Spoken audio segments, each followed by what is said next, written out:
Después del funeral de mi esposo, todavía con la sensación de caminar dentro de una niebla, acepté la invitación al cumpleaños de mi sobrino, el hijo de mi hermana. El niño cumplía apenas 1 año, y aunque me parecía prematuro salir de la casa, decidí ir. Tenía 34 años, y la palabra viuda sonaba ajena, como si no tuviera nada que ver conmigo, como si describiera a otra mujer y no a mí. Viví 11 años con Andrei, y una aneurisma sin previo aviso me lo arrancó de las manos. Todo ocurrió tan rápido que apenas recuerdo las horas siguientes, llamadas, papeles, voces que preguntaban cosas a las que yo respondía con un movimiento automático de cabeza, no porque entendiera, sino porque no había otra forma de reaccionar. La fiesta era en el estrecho departamento alquilado de Xenia. Había globos enredados en cintas de colores, en la cocina alguien cortaba el pastel, en la sala resonaban las risas infantiles. Yo, sin embargo, solo escuchaba el zumbido del cansancio y del vacío. Mis padres estaban sentados cerca de la ventana, rígidos, casi conteniendo la respiración. Los invitados se miraban entre ellos, murmuraban, y yo pensé que era por incomodidad. No todos los días se recibe en una celebración alegre a una mujer recién salida del cementerio. Xenia apareció radiante, con Luca en brazos. El niño reía, se estiraba hacia una cuchara, con las mejillas encendidas de salud. Ella apenas me dirigió una mirada, rodeó a los invitados, alzó una copa y golpeó suavemente el cristal hasta que todos callaron. Con voz clara, firme, ensayada, pronunció: «Gracias por venir. Este año no ha sido fácil. He guardado un secreto, pero ya no puedo seguir ocultándolo». Colocó la mano sobre la cabeza de su hijo y, mirándome directamente, dijo en un tono más bajo pero audible para todos: «Luca no es hijo de Timur. Luca es hijo de Andrei». Hubo un murmullo general, un suspiro ahogado. Sentí como si el aire se me escapara, no por el sentido de sus palabras, sino por el descaro, por la facilidad con que las pronunciaba. Entonces sacó de su bolso una hoja doblada, la desplegó sobre la mesa y la mostró. Según ella, Andrei lo sabía todo y había cambiado el testamento, dejando a su supuesto hijo la mitad de nuestra casa, valuada en más de 70 millones. Lo dijo con una naturalidad ofensiva, como si hablara del precio de un saco de patatas. Las miradas se volvieron hacia mí, algunas desconfiadas, otras compasivas. Mi madre bajó los ojos al plato, mi padre se irguió como si quisiera detener aquel teatro. Yo, en cambio, escuché mi propia voz tranquila, sorprendentemente serena. «Entiendo». Y sonreí apenas, conteniendo la risa que me subía a la garganta. Me salvó ese instinto de adulto que sabe mantener el rostro impasible aunque todo dentro se tambalee. Ese año cumplí 34. Aprendí que el duelo no siempre es gritos ni lágrimas, a veces es un chirrido oxidado por dentro cada vez que abres la puerta y descubres el vacío, cada vez que ves una taza inmóvil en el estante porque ya nadie la mueve. Conocí a Andrei en una velada benéfica muchos años atrás. Desde el primer instante fue de esos hombres de los que se dice seguro, inteligente, generoso, sin ostentación. Me pidió matrimonio en la ribera del río Móscova, cuando el sol del atardecer pintaba el agua de oro como en una postal antigua. Aún recuerdo sus manos firmes, cálidas. Compartimos un apartamento en una casa vieja de Moscú, con techos altos y paredes torcidas. Lo fuimos arreglando poco a poco, cuarto tras cuarto, como quien reconstruye su propia vida con paciencia. Los hijos nunca llegaron. Consultas, análisis, colas en clínicas, esperanzas guardadas como ropa de invierno en el armario y sacadas una y otra vez como si fueran nuevas. 4 intentos fallidos, el regreso en silencio desde el hospital, cuando las palabras sobran porque la verdad es evidente. Una noche, Andrei me dijo: «Viviremos bien de todas maneras, tú y yo somos suficientes». Y le creí. Así seguimos, trabajando, ahorrando para el próximo arreglo, viajando alguna vez al mar, volviendo después a pensar en la cocina o en las viejas puertas que necesitaban restauración. Un beso rápido, la promesa de llamarme después de una reunión con un cliente. Y la llamada llegó, pero no de él. «Venga de inmediato», dijeron. Cuando entré, todo ya había sucedido. Los médicos hablaban con esa voz conocida, apresurada, técnica, que intenta sonar firme. No se podía hacer nada. Yo los miraba y pensaba, ¿cómo que nada? Si esa misma mañana la ventana de la cocina había quedado entreabierta y él siempre decía que había que ajustarla, porque de lo contrario vibraba con el viento. El funeral pasó como pasan los dolores manejados por manos ajenas. Yo estaba allí, de pie, escuchando, asintiendo, y todo el tiempo me parecía que Andrei llegaría tarde, como solía hacerlo, pero que entraría en cualquier momento, porque nunca supo no aparecer si alguien lo esperaba. Pero no llegó nadie, llegó solo el silencio. Poco después vino el cumpleaños del hijo de Xenia. Mi madre decía que la familia es lo primero, y en esos días uno ya no tiene fuerzas para discutir, así que fui. Y allí, entre globos y pasteles, su voz retumbó con aquella revelación, con ese papel en la mano, con la frialdad con que repartió una herencia como si se tratara de un trozo de pescado en la mesa. Yo la miraba como se mira una obra de teatro mal interpretada, en la que la actriz se equivoca de tono y el público se siente incómodo, pero ya es demasiado tarde para abandonar la sala. Entiendo, repetí, y bebí un sorbo de agua para ocultar la sonrisa que me empujaba desde dentro. ¿Por qué en ese instante tuve que contener la risa? Esa es otra historia, y Xenia, por supuesto, todavía no la conocía. Antes de aquel día en que decidió exponer su verdad delante de todos, nuestra historia había tenido un curso completamente distinto, tranquilo, sereno, humano. Conocí a Andrei en una velada benéfica muchos años atrás.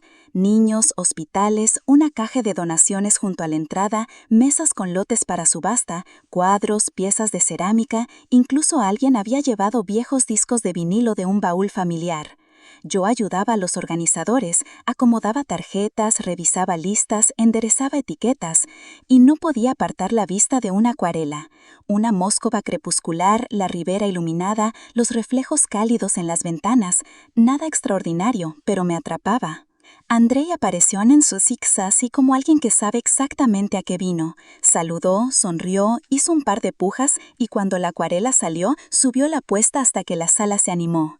Ganó y enseguida se acercó a mí. «La has estado mirando toda la noche», dijo, como si me conociera desde siempre. «Ese cuadro pertenece a tu casa». Y me lo entregó. Yo me quedé perpleja, sonrojada. Él, fiel a su estilo, dio un paso atrás, sin presión, sin juego, con una sencillez casi desarmante.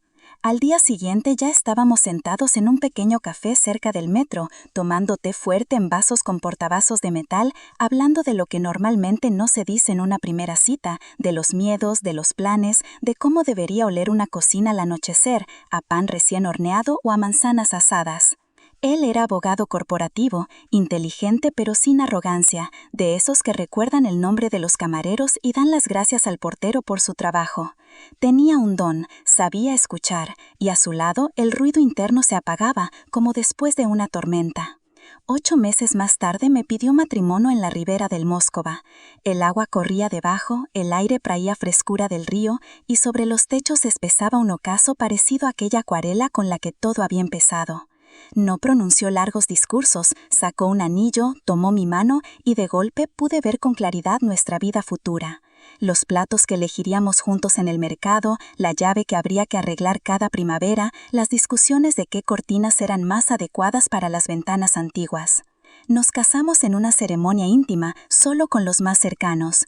Y poco después de nuestro primer aniversario nos lanzamos a una aventura. Compramos un apartamento en una vieja casa moscovita con patio de pozo, techos de 3 metros, paredes con grietas, cableado obsoleto, pero con ventanas al sol y un balcón donde yo soñaba con poner una caja de petunias.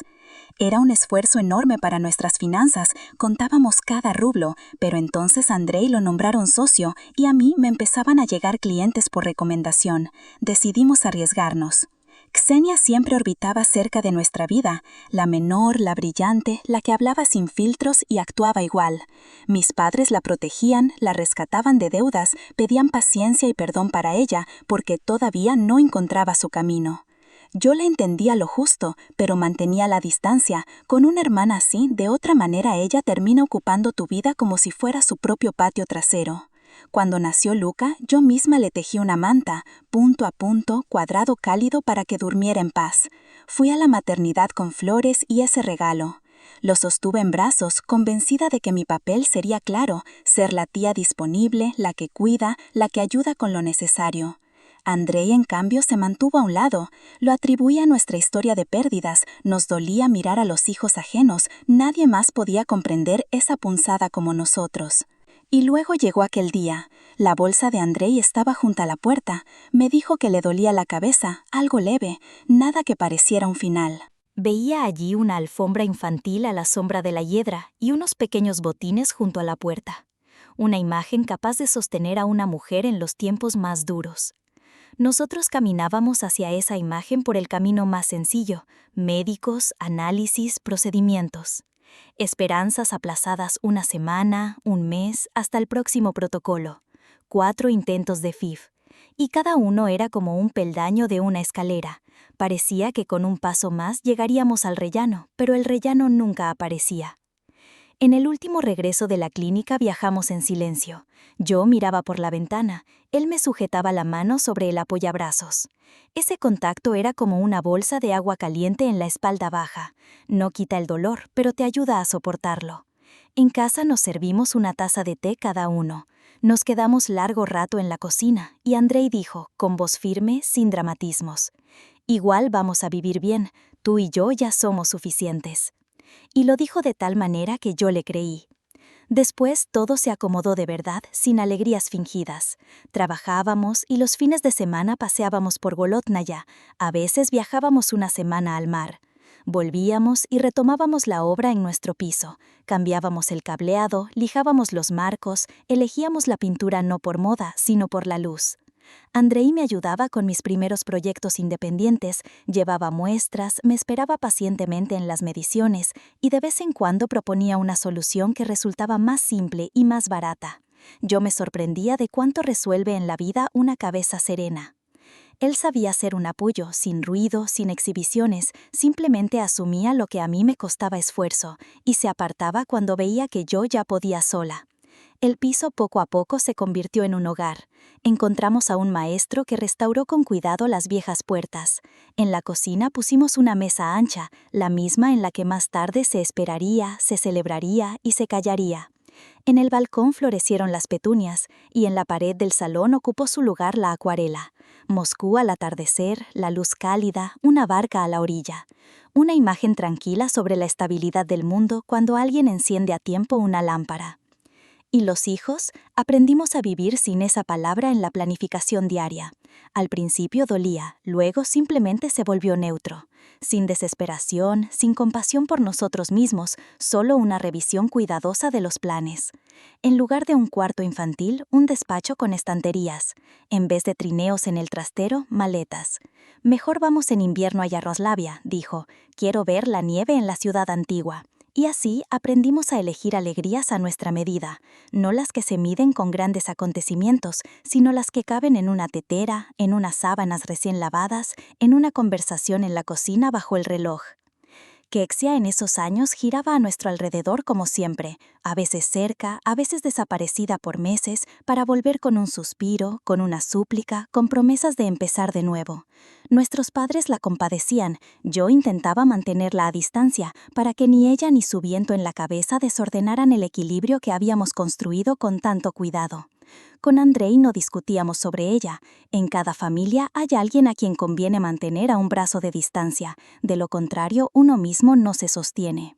Me parecía que por fin la vida se había puesto sobre sus rieles. Trabajo, casa, viajes esporádicos, esas tardes en que se escuchaba a los niños jugar en el patio y ya no dolía. Y precisamente en esos momentos, cuando todo se ha equilibrado y respira en calma, así está la vida. Siempre hay una piedra que viene a golpear el cristal. De cómo esa piedra salió volando, en la próxima parte.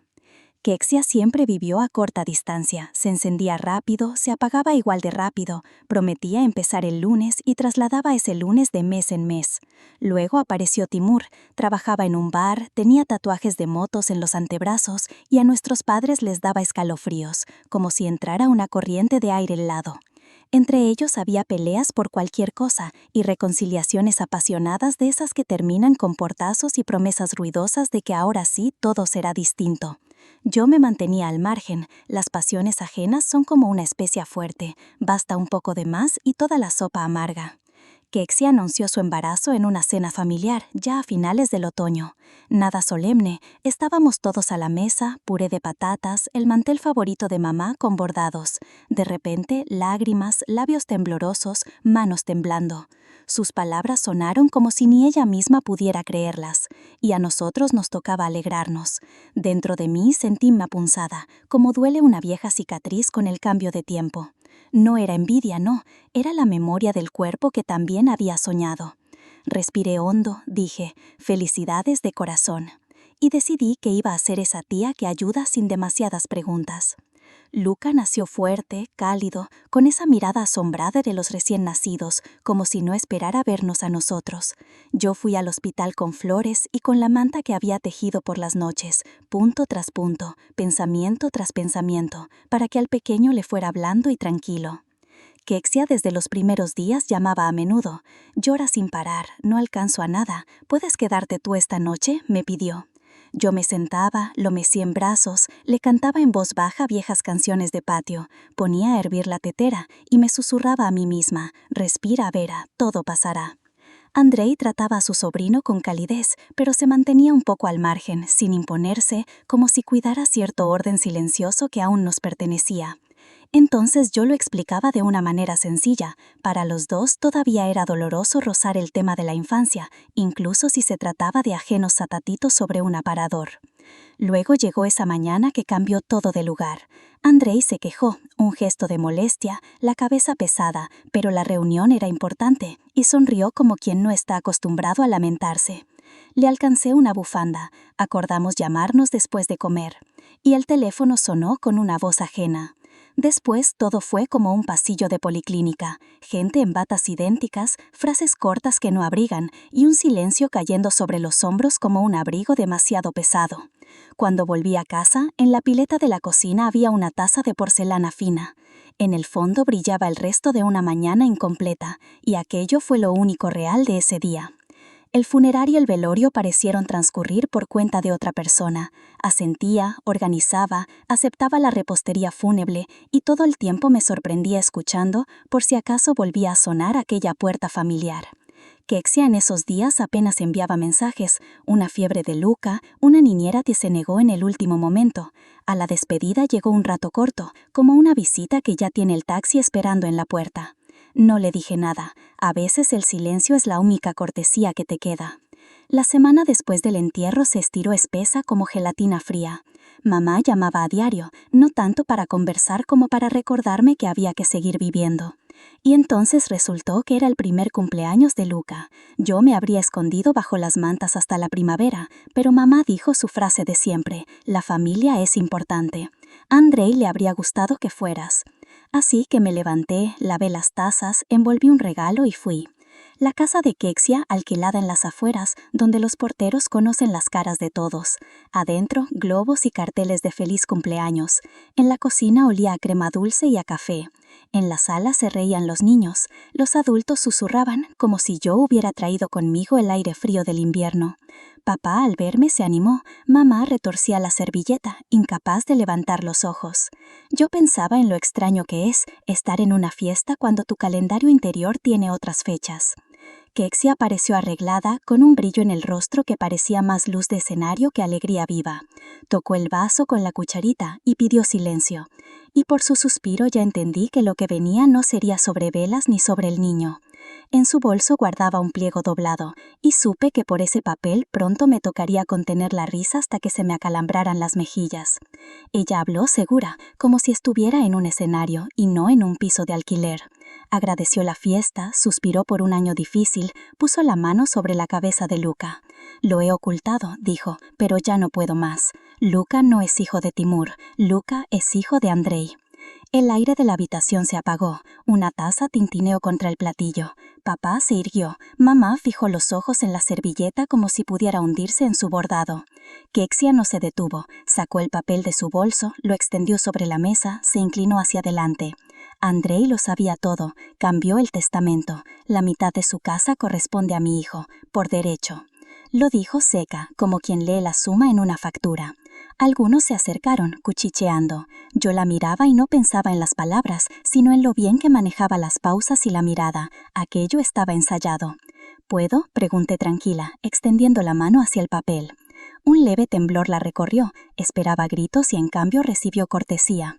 Desplegué la hoja, sello repetido como de fotocopia, sin número de registro notarial, el apellido del notario con una letra equivocada, fecha de domingo, ese día no atienden, fórmulas de un formulario extraño. Heredero por consanguinidad, expresión que jamás se usa así. La firma se parecía, pero era otra. A Andrei siempre le seguía una raya corta tras la A. En Nestero nunca dibujaba bucles. Aquí había una curva amplia como de escolar que se esmera en escribir bonito. Doblé el papel con la misma calma como había sido doblado. Se lo devolví a Kexia y le dije, con el mismo tono parejo: «Gracias por mostrarlo, tengo que irme». Sus labios temblaron y nada más. «No aquí», añadí. «Hoy es la fiesta de Luca, lo hablaremos con calma». Me volví hacia mis padres. Abracé a papá. A mamá solo le asentí con la cabeza. Sus ojos estaban húmedos, no de compasión, sino del miedo a que allí mismo estallara una escena. Pero nadie la empezó. En el patio olía a crema batida enfriada y a caucho mojado de cochecitos de niños. Llegué hasta el coche, me senté, cerré la puerta y solté el aire como después de una inmersión demasiado larga. La risa llegó sola, no alegre, sino esa que aparece cuando la mentira está hecha con torpeza y descaro. Me sujetaba al volante pensando en la seguridad con la que ella contaba, como si todos alrededor fueran más ingenuos de lo necesario. Pero lo esencial no estaba en aquel papel. Lo principal Ksenia no lo sabía ni podía saberlo. Y lo principal no se guardaba en su bolso. Estaba en otro lugar, donde los documentos no se falsifican. A la mañana siguiente, no empecé con llamadas, sino con el camino hacia donde se conserva la verdad. El gerente del banco me reconoció y murmuró: «Manténgase fuerte». Me condujo a una sala reservada, una caja metálica, la llave, el silencio en el que se podía escuchar el propio corazón, y una carpeta, preparada por Andrei todavía en vida, todo con su orden minucioso, fundas transparentes, etiquetas con fechas, notas de su letra recta. Arriba, el testamento notarial, con sellos, número de registro, testigos. Todo en regla, sin bucles extraños. La heredera, yo, sin condiciones ni reservas. El documento estaba firmado por nuestro abogado conocido, Yuri Blasov. Y no era una hoja arrugada de bolso, sino un escrito que vive en el registro, no en un chat. Debajo, papeles médicos. Diagnóstico de urólogo, protocolo de una operación por varicocele y en el mismo periodo una vasectomía. Las fechas 2 años antes del nacimiento de Luca. En otra carpeta, los análisis de control de meses después. Azospermia, una línea seca que explica más que cualquier conversación. Decidimos no contarlo a nadie. Antes ya había demasiadas preguntas, demasiado consuelo incómodo que solo da ganas de esconderse bajo una manta. Lo sabían 3 personas: Andrei, yo y el médico tratante. Junto a todo eso, un cuaderno fino en tapas blandas. Andrei no era de gestos solemnes, pero sí de orden. Una vez, después de una cena familiar, se sentó en la cama y me dijo: «No quiero que esto se convierta en una cuña entre ustedes, pero tampoco voy a callarlo».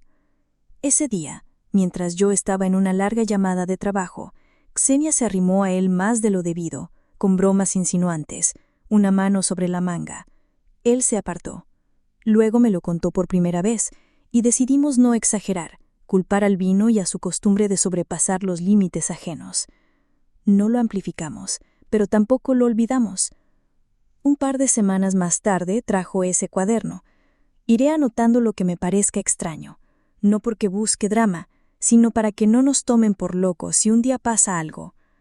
En las páginas, fechas, lugares, frases cortas, una visita rápida a la oficina, una invitación a almorzar, un mensaje nocturno con una broma de doble filo, en un pasillo un intento de abrazo, y la respuesta de él: «Así no». Nada de adornos, solo constataciones. Más abajo, impresiones de una conversación entre Ksenia y su amiga Yana.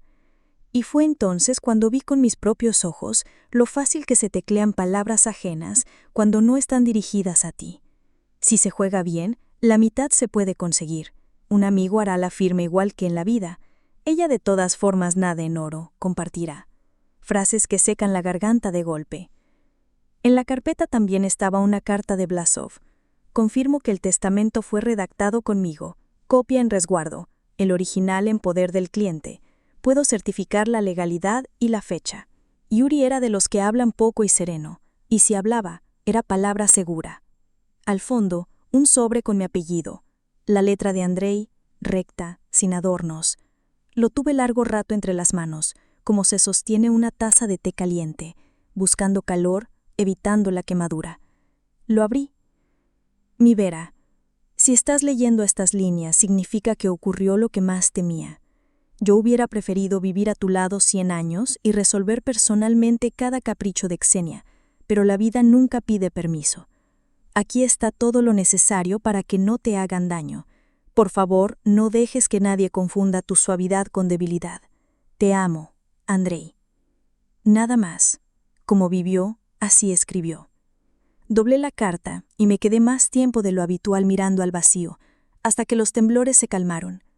Luego empecé a ordenar el paquete, el testamento en una carpeta aparte, los documentos médicos con copias, el cuaderno en la bolsa, las impresiones de la conversación bajo una goma elástica. En la portada escribí con lápiz en letras grandes: la verdad. Así resulta más fácil ordenar la cabeza. El camino de regreso del banco fue distinto al de ida. Conducía y por primera vez en días respiraba más hondo. La tristeza seguía ahí. No podía ser de otra manera, pero junto a ella apareció una claridad nueva. No habría que discutir a gritos, ni demostrar lo evidente. Todo ya estaba dicho en sellos y números. En casa puse el hervidor. Saqué nuestra taza pesada, esa que compartíamos con Andrei porque el frágil porcelana no habría resistido, y marqué el número de Yuri. Contestó al segundo tono, su voz tan serena como en la carta. Vera, reciba mis condolencias. ¿Qué ha pasado? Le conté brevemente lo del supuesto testamento en el bolso, lo del niño atribuido a Andrei, lo de la mitad del piso. Escuchó sin exclamaciones, solo preguntó algunas fechas. Mañana la espero. Traiga todo lo de la caja de seguridad, y le recomiendo a alguien que sabe investigar sin dejar huellas. Le paso el contacto. Colgué. Apoyé los dedos en la cerámica tibia, y entendí que de ahora en adelante no se trataba de emociones, sino de trabajo. Si Xenia tenía un papel de bolso, yo tenía una carpeta de verdad y personas capaces de llevar las cosas hasta el final. No sabía entonces que el hombre que cavaba traería pronto a mi casa tanta realidad que hasta mi madre perdería la costumbre de cerrar los ojos. Yuri me recibió sin turno. Despacho en una casona antigua, madera oscura, ventana al patio. Escuchaba en silencio. Interrumpía solo para precisar fechas. Yo extendí sobre la mesa la carpeta, el testamento, los informes médicos, el cuaderno de Andrei. Pasó el dedo por los sellos, asentó, auténticos. Después tomó la hoja de Xenia, la misma que había mostrado en el cumpleaños. Ni siquiera necesitó lupa. La redacción no es notarial. La fecha cae en domingo. El número de registro es falso. La firma no corresponde. Lo llevaremos al Ministerio de Justicia. La pericia lo confirmará. Levantó la vista sobre las gafas. La pregunta no es solo jurídica. ¿Cómo quiere usted manejarlo? Contesté con honestidad. No quiero un escándalo público ni venganza, pero tampoco permitiré que malbaraten en la memoria de Andrei. Yuri asentó. Entonces, actuamos como adultos. Primer camino, denuncia por falsificación y fraude. Segundo, vía privada. Acreditamos la mentira, exigimos retractación pública y acuerdo legal que la proteja a usted y al niño. En ambos casos necesitamos pruebas. Yo traería nuestro hombre, discreto, eficaz. Me dictó un nombre, Fyodor Dolgov, ex investigador. Fyodor llegó al mediodía, corpulento, pelo corto, chaqueta sin adornos. Saludó como si nos conociéramos desde siempre. Se sentó, sacó un cuaderno. Cuénteme, todo desde el principio. Le relaté el cumpleaños, el testamento, la reacción de la familia. Preguntaba cosas sencillas sobre Timur, el trabajo de Xenia, su vivienda, los padres. Anotaba corto, preciso, como Andrei en su libreta. «Deme un par de días», dijo al irse. «Veré ingresos, gastos, alquiler, hospitales, pensiones, actividad telefónica. Regresaré con respuestas». Esos días se arrastraron densos, como lluvia en los cristales. Vivía por rutinas. Ducha, té, algunas llamadas de trabajo, luego silencio al caer la tarde, con la memoria zumbando. Al tercer día llamó Yuri. «Venga, Fiodor ya está aquí». Nos reunimos en su sala de reuniones. Yuri, Fiodor y yo. Sobre la mesa una carpeta delgada con clip. Empecemos por la vivienda. 4 meses de retraso en el arriendo. Aviso de desalojo. Plazo hasta fin de mes. En cuanto a dinero, tarjetas al límite. Un par de microcréditos. Total, unos 7 millones de rublos. Paso la hoja. En salud, el niño tuvo una operación cardíaca en su primer mes de vida. Parte cubierta por seguro y cuota estatal. Otra privada. Medicamentos, consultas, todo sobre ella. De ahí las deudas. Asentí. Dolía escucharlo, pero era comprensible. «¿Y Timur?», pregunté. Fiodor encogió los hombros. Se largó. Últimas huellas en San Petersburgo. Giros de dinero irregulares, mínimos. Y además arrastra juicios de manutención por otro hijo. Bebidas, un par de denuncias por violencia. Nada heroico. Apartó otra hoja. «Y ahora lo de la carta del bolso. El teléfono de Xenia hace tiempo que guarda todo en la nube. Copia de seguridad. Un paraíso para un investigador perezoso. Aquí está su chat con Yana, la amiga que abría la puerta». Él leía sin saborear, como quien repasa un informe rutinario. «La muerte es una tragedia, claro», decía Xenia en aquel chat, «pero quizás sea mi oportunidad al fin. La casa de Vera vale más de 70 millones. Si juego bien, me quedo con la mitad. ¿Y el testamento? Dave puede falsificar la firma. Tiene práctica. Encontró un modelo de la letra de Andrei en internet, de unas fotos de un evento benéfico. Será como si estuviera vivo. Y si Vera empieza a comprobar cosas, es blanda. Con lágrimas la vencemos. Siempre se rinde». Dentro de mí algo crujió. No de sorpresa, sino de reconocimiento. Ese tono lo había escuchado toda mi vida. Antes se traducía en heridas, ahora en el intento de robar un hogar. Yuri recogió las hojas con calma. «Con esto basta tanto para la policía como para una conversación privada. Además, tenemos el testamento real, los informes médicos y el cuaderno de Andrei. El panorama es claro». Yo miraba en silencio la mesa. «Vera», preguntó él suavemente, «¿qué quiere usted?». Respondí sin rodeos. «Quiero que Luca esté protegido, que tenga lo necesario para su tratamiento y sus estudios.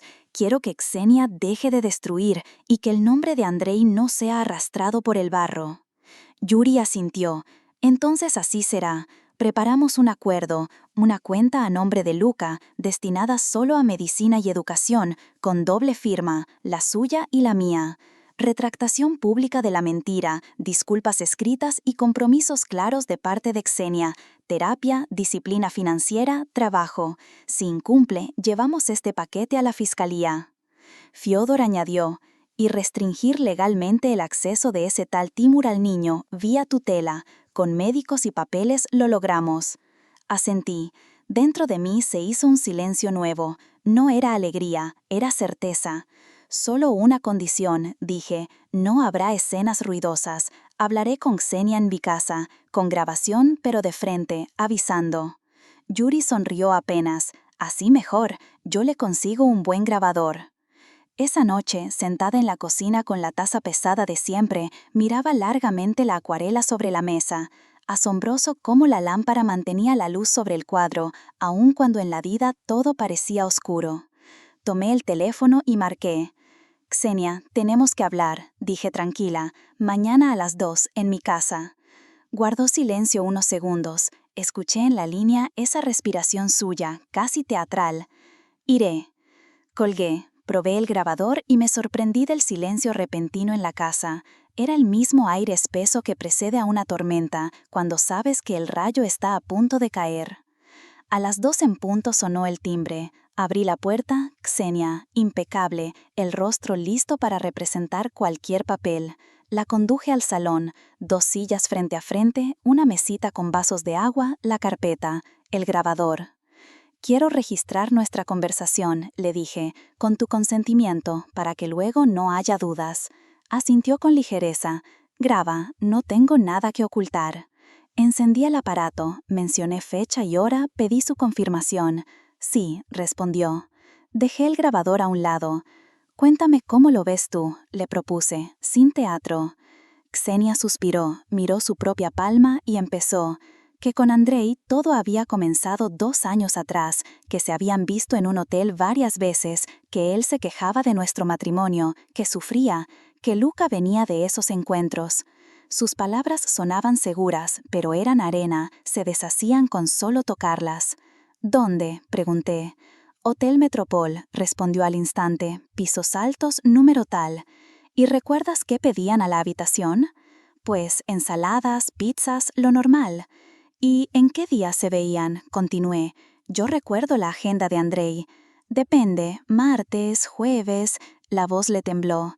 «¿Él prefería dormir antes o después de ducharse?», pregunté, ya mirándola directo. Me lanzó una mirada irritada, como paciente ante preguntas incómodas. «¿Para qué sirve eso?» «Para entender si hablas de verdad o repites un guión ajeno», respondí sin alterarme. «Pasemos mejor a los hechos». Abrí la carpeta, puse arriba el informe médico. Operación por varicocele, después vasectomía, fechas, controles, documentos. 2 años antes de que naciera Luca, dije sin subir la voz. Después de eso, Andrei no podía ser padre. Está confirmado con análisis, sellos, firmas médicas. La miré de frente. «Si quieres, vamos juntas y te lo explican con detalle». Ksenia se puso pálida, tomó la hoja con dedos temblorosos y la recorrió apenas con la mirada. Esto se puede falsificar», dijo con obstinación. «Se puede», admití yo, «pero no es falsificación. El médico tiene el original y si hace falta declarará en el tribunal». Coloqué frente a ella el segundo documento. «Este es el verdadero testamento, el registrado ante notario. Todo el patrimonio me corresponde a mí, sin medias casas, sin favores. Lo que mostraste en aquel cumpleaños era un invento, y lo sabes». Ella no respondió. Su respiración sonaba áspera, como cortada en pedazos. Sus ojos iban de un punto a otro, incapaces de sostenerse en nada. Yo no tenía prisa. Pasé al siguiente archivo, varias páginas impresas. «La correspondencia con Jana», expliqué. «Aquí dice, Dave imitará la firma, la casa vale 70 millones, tomaré la mitad, Vera es blanda, se dejará convencer con lágrimas».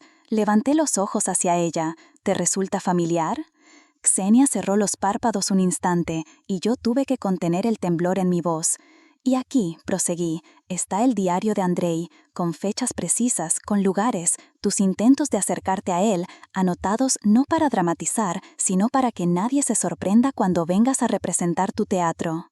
Ella apretaba las manos como si quisiera soldarlas, respiraba entrecortado. «Y lo último», añadí, firme, sin titubeos, «tengo 2 opciones, presentar una denuncia por fraude o arreglar esto ahora mismo, entre adultas, con consecuencias, pero sin policías de por medio». El silencio se hizo espeso, como el aire cargado antes de la tormenta. Ksenia apartó la vista de los papeles y la fijó en el vaso frente a ella. «Yo», dijo ronca, «me equivoqué. Pensé, yo no sabía lo que él tenía, lo que era». Señaló los documentos con un leve movimiento de cabeza. «Es fin de mes, me echan del piso, las deudas me ahogan, Timur desapareció, me asusté, sí, lo empujé todo esto, pero Andrei, ay», sacudió la cabeza lentamente, «él nunca me tocó, nunca». No apagué la grabadora, solo le acerqué un pañuelo. «Escucha las condiciones», le dije, «y contesta sí o no, en voz alta». Primero, dices la verdad públicamente, que mentiste sobre tu relación con Andrei, que Luca es hijo de Timur y que el testamento que mostraste es falso. Segundo, Yuri y yo abrimos una cuenta fiduciaria a nombre de Luca. El dinero solo podrá usarse para su tratamiento y educación, con 2 firmas obligatorias. Tercero, vas a terapia, tanto psicológica como financiera. Encuentras un empleo estable y lo mantienes. Cuarto, limitamos oficialmente el acceso de Timur al niño mientras pesen sobre él las denuncias de violencia y deudas de manutención. Quinto, firmas un acuerdo, rompes un punto y voy directo a la fiscalía con esta carpeta, sin advertencias. Respiré hondo antes de terminar. Y una cosa más. Mi participación en la vida de Luca no será como simple proveedora de dinero. Soy su tía. Quiero estar ahí, ver con mis propios ojos que está bien. Ksenia guardó silencio largo rato, hasta que asintió con rigidez, como si el cuello se le hubiera vuelto de madera. «Es justo», murmuró. «No pensé que lo tuvieras todo tan preparado». «Yo tengo una carpeta», le respondí con calma. «Tú tienes una elección». Ksenia inspiró profundamente, se secó las lágrimas y miró hacia la grabadora. «Acepto», dijo con voz clara. «Lo diré todo y lo firmaré, pero ayúdame con un techo mientras tanto. Luca está enfermo, no puedo sola». «Te ayudaré en lo que beneficie al niño», aclaré, sin dejar margen a dudas. «Mañana a las 11 con Yuri, él se encargará de los trámites, y el sábado a las 7, en mi casa, cena familiar». Lo dirás delante de nuestros padres, le recordé, pero ahora quedará grabado. Ksenia asintió, esta vez con mayor rapidez, como si quisiera acabar cuanto antes. Yo extendí hacia ella el borrador del acuerdo que Yuri había enviado por correo. Se lo puse frente a los ojos, señalando con calma dónde debía escribir la fecha y dónde su firma. Sus manos temblaban tanto que la pluma arañaba el papel más que escribirlo. «Y otra cosa», añadí, cuando al fin terminó de firmar. «Repítelo ahora, breve, tal como lo harás el sábado.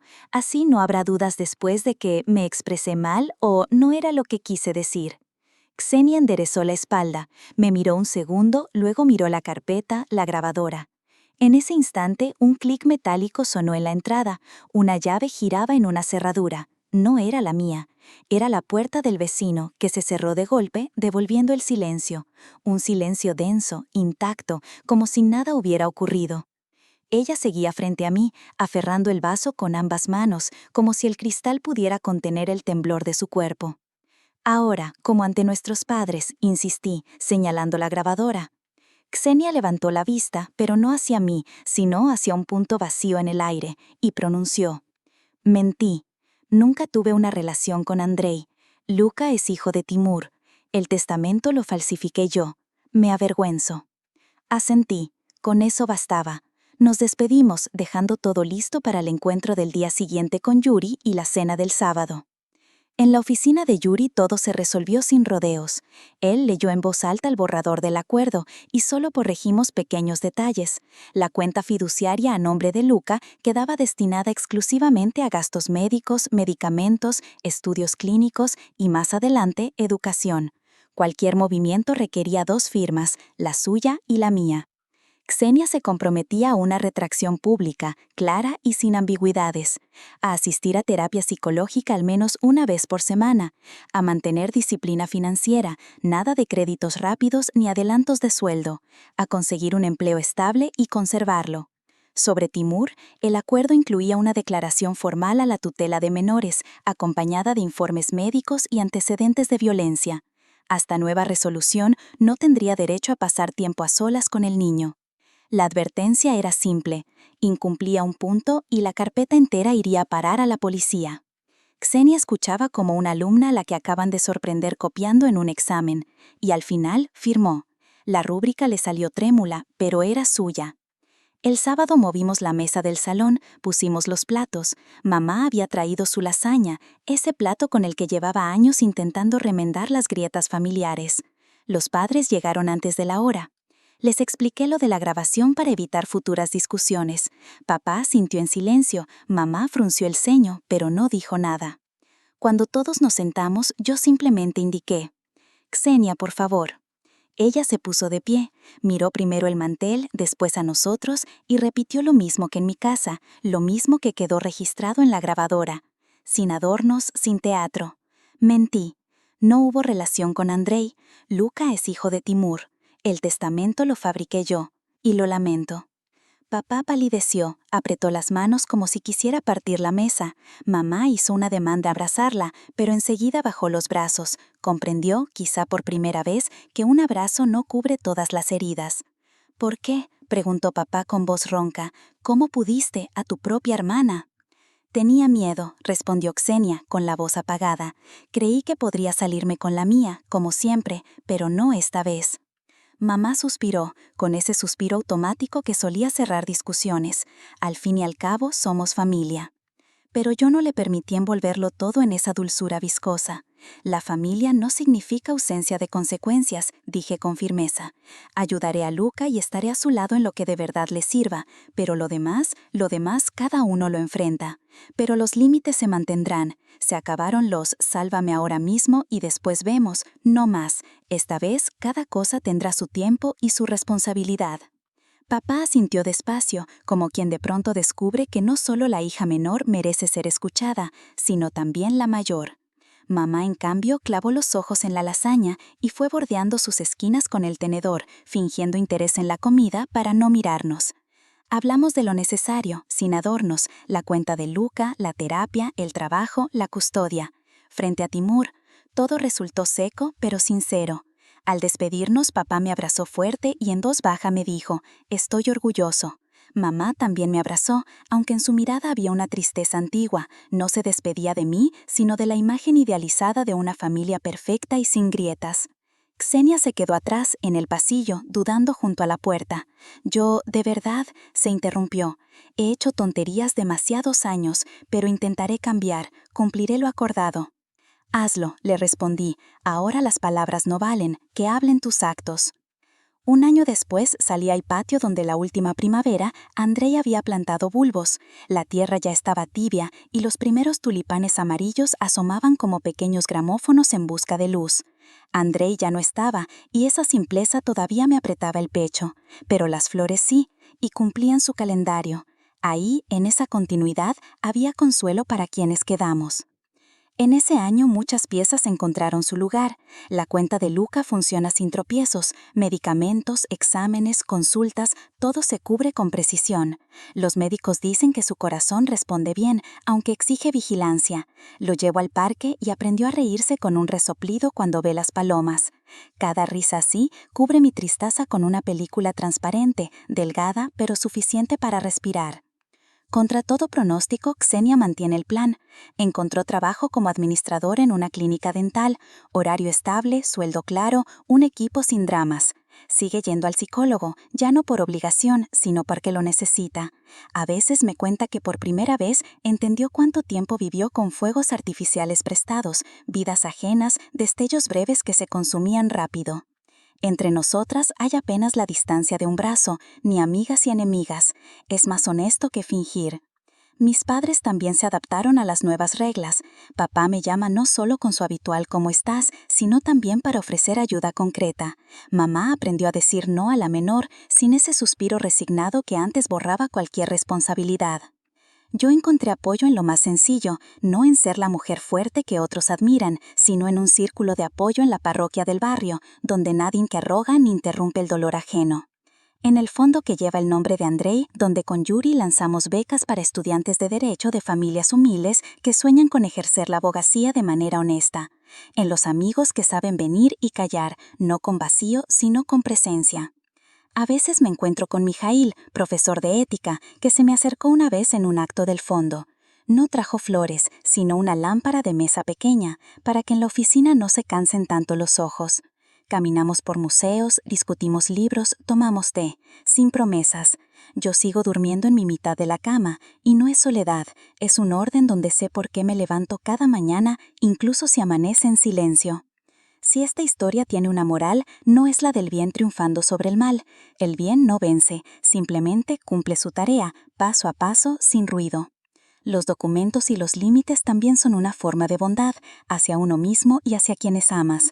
Compasión no significa dejarse usar, y la honestidad más difícil es no decir sí por miedo, sino aprender a decir no a tiempo, aunque incomode. Andrei, si pudieras ver nuestro patio ahora, dirías que las flores salieron fuerte, y lo son. Yo respiro y camino a mi ritmo, sin saltos, sin gestas, con respeto por lo que fue y por lo que no volverá. No es victoria ni derrota, es vida. Vida donde hay espacio para la memoria y también luz para el futuro.